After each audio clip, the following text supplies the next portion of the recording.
Shalom Vracha, content de vous retrouver quelques minutes, Bezrat Hashem, pour essayer de parler d'un point qu'on a vu ce matin dans le cours, assez extraordinaire, mais c'est tellement simple et tellement beau, ce que Rabbi Nachman dit.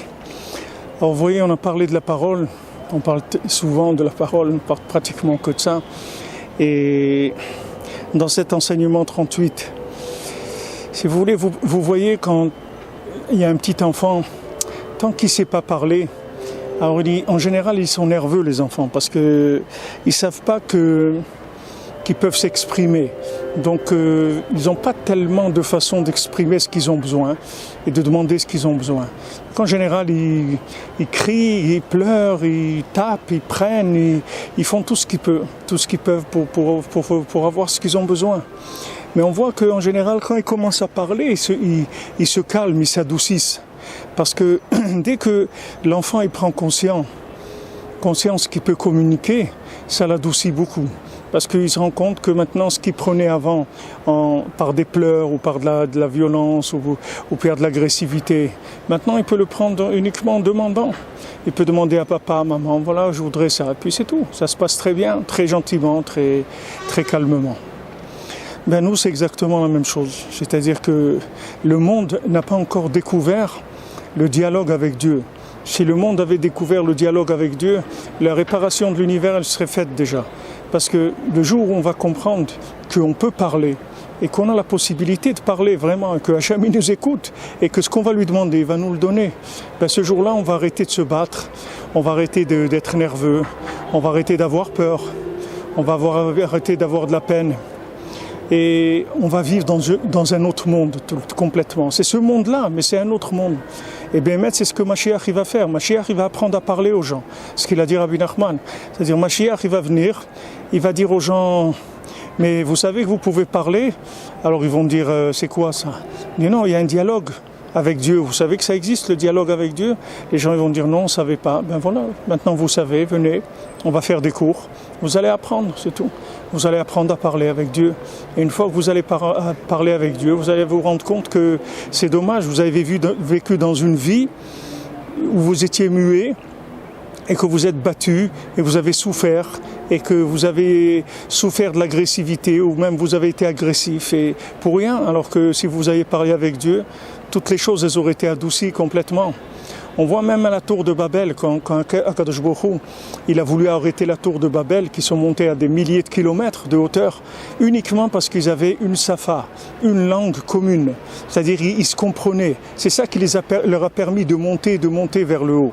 Et Hachem, il n'a pas eu d'autre solution que de être mébalbel, c'est-à-dire de troubler c'est pour ça que ça s'appelle Babel, la tour de Babel. Parce qu'Hachem, il a été mébalbel, il a troublé leur langue. Et c'est de là que viennent les 70 langues. À partir de ce moment-là, il y a eu chacun qui a commencé, tous les gens, c'est-à-dire il y a eu 70 façons de parler. Et 70 façons de parler, elles ont rendu la communication beaucoup plus difficile que ce qu'elle était avant.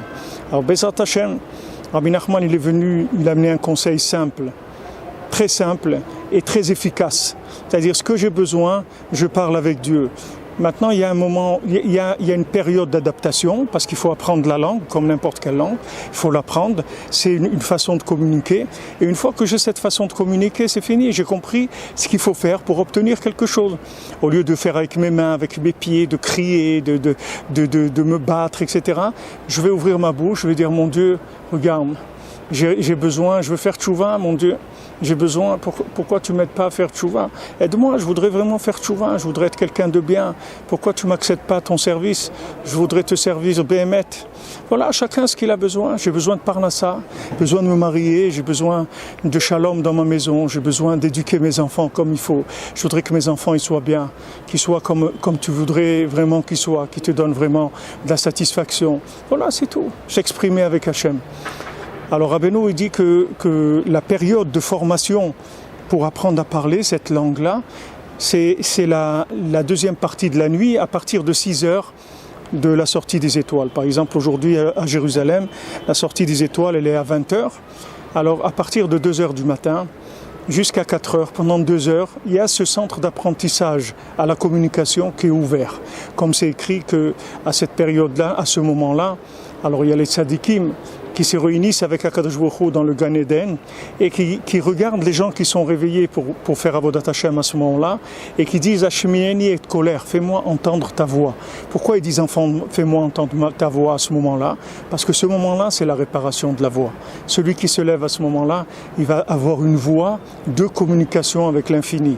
Et cette voix de communication avec l'infini, elle va lui ouvrir la communication dans tous les domaines, dans tout ce qu'il a besoin, bien sûr avec tous les individus, avec lui-même aussi, avec tout son entourage, Bezrat Hashem. Alors je vous souhaite une grande Hatzlacha et que Hashem il ait pitié de nous tous et qu'il nous donne vraiment la force de la communication véritable avec lui et avec toute l'humanité, Bezrat Hashem. Hatzlacha et à bientôt.